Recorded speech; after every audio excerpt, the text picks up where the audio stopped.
Bienvenue dans ce magazine consacré aux bonnes idées. À quelques jours de Noël, nous nous intéresserons au succès des cadeaux personnalisés.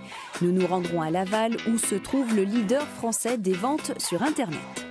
Dans cette édition, il sera également question de santé connectée à l'hôpital Bichat à Paris. Nous verrons que des médecins cherchent des volontaires pour une étude sur les maladies cardiovasculaires. Mais avant, parlons d'un autre problème de santé, la déprime saisonnière liée au manque de lumière en hiver. Pour y faire face, une solution, la luminothérapie. Reportage à Reims. Jérôme a 44 ans, il est viticulteur. Depuis le changement d'heure, il se rend dans cet institut de bien-être pour des séances de luminothérapie. Il se ressource et anticipe une déprime saisonnière qu'il a vécue l'année dernière.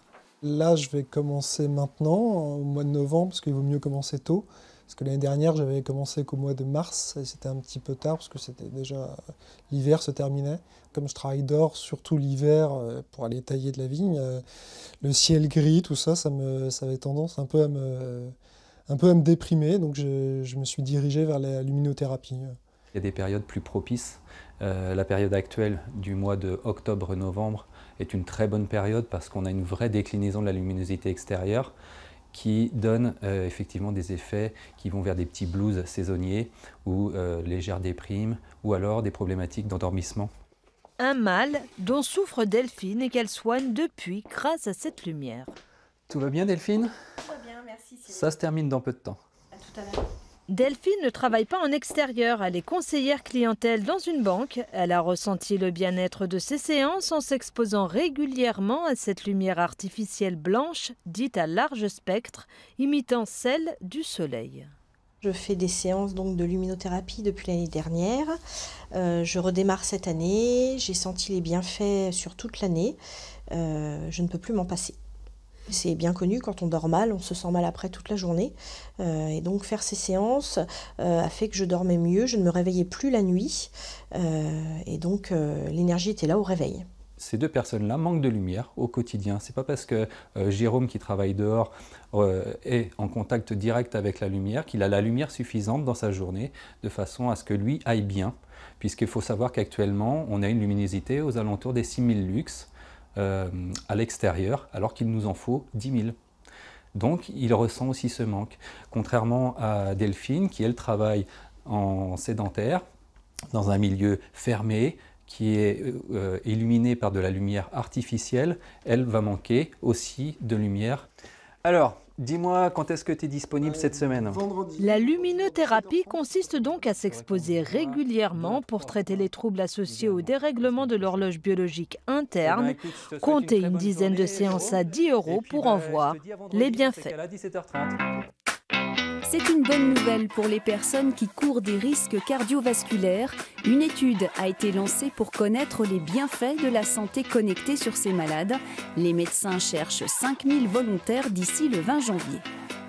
Depuis un an, Philippe prend lui-même sa glycémie, c'est-à-dire son taux de sucre dans le sang. Il prend aussi sa tension. Il communique ensuite les résultats à une plateforme installée sur son ordinateur. Son objectif est de se prémunir contre les risques de maladies cardiovasculaires, lui qui a déjà subi il y a quelque temps un AVC. Heureusement, la maladie n'a pas eu de conséquences sur sa santé. J'ai eu une chance, donc cette chance-là, il faut que je la gagne. Je la garde jusqu'au bout et puis il faut que je poursuive. C'est pour ça qu'après, j'ai des aidants derrière, des médecins, et puis ce système-là qui a permis de pouvoir m'aider et de continuer à m'aider jusqu'à maintenant. Ouais. Ce service de santé connecté que Philippe utilise a été élaboré par le docteur Boris Ansel à l'hôpital Bichat. Quand l'utilisateur se connecte, il a à chaque fois une évaluation de son niveau de risque cardiovasculaire global ici, et puis une évaluation pour chaque risque. Pour le diabète, tout va bien, le cholestérol, tout va bien, le tabac, tout va bien. Là, pour la tension, c'est orange, on va regarder ce qui se passe. En fait, c'est juste qu'il faut, c'est le moment de prendre la tension artérielle. Pour prouver l'efficacité de cet outil numérique, les scientifiques recherchent 5000 personnes dans toute la France. Le logiciel transmettra des instructions précises à chaque volontaire. Il va avoir sur son écran son niveau de risque et on va savoir si ce risque est faible, modéré, élevé et pourquoi ce risque est élevé. Et on va pouvoir proposer à la personne des recommandations dans le domaine de l'activité physique, de l'alimentation. Philippe, lui, a déjà testé et il est convaincu. C'est comme si on avait une infirmière à côté de soi qui me disait « Attention, telle date, tu dois faire des vérifications, je t'avertis. » Donc non, c'est très bien. Ouais. Pour les médecins, l'enjeu est important.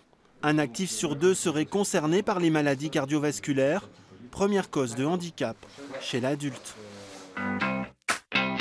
Se loger à la montagne quand on est saisonnier relève souvent du parcours du combattant. La station de ski du Val d'Alos, qui vient d'ouvrir ses portes, a trouvé une solution. La mairie a racheté une ancienne résidence de tourisme qu'elle a rénovée. La fin de la galère pour les heureux bénéficiaires. Ah bah c'est merveilleux parce que bon, c'est quand même assez difficile d'en trouver. Et à part en faisant saisonnier dans les résidences pour nettoyer et tout ça, on ne trouve pas facilement des appartements. 21 appartements ont été refaits à neuf. Et pour terminer, c'est le grand rush pour le leader français des cadeaux personnalisés sur Internet. À quelques jours de Noël, les commandes affluent. Reportage à Laval, en Mayenne. C'est un peu l'atelier du Père Noël version 2.0. Pas de magasin, tout se passe par Internet. Il suffit de commander l'objet sympa et surtout de le personnaliser. De Lola prend ta douche à Robert, le roi du barbecue. Ici défile le quotidien de milliers de clients. Bah oui, on voit des moments de leur vie. Donc, on a des petits messages d'amour. On peut avoir des messages comme devenir marraine ou veux-tu m'épouser, des choses comme ça. Donc c'est assez touchant. Côté chiffres, 1600 références, 200 000 cadeaux à expédier en 3 semaines avant Noël, bien sûr. Et pour cela, l'entreprise, rachetée par le groupe Interflora il y a 3 ans, doit embaucher 65 intérimaires pour 1 mois. Au menu, une rapide formation sur les machines et il n'y a plus qu'à coller, imprimer ou graver. J'ai été chercher les étiquettes sur l'ordinateur qui est là-bas, j'ai tout envoyé sur cette machine-là. Ensuite, je les ai assemblées dans un cadre spécial pour les boîtes à thé. Et ensuite, là, je vais lancer ma machine et les gravures vont commencer. Et comme pour toute production, il y a les grands classiques, le bon vieux coffret en bois, à l'effigie de la famille.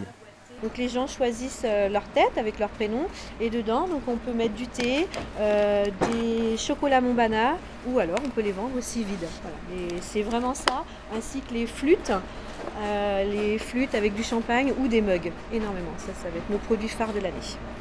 Alors encore quelques jours d'intense activité avant un peu de répit jusqu'à la prochaine échéance, la fête des mères.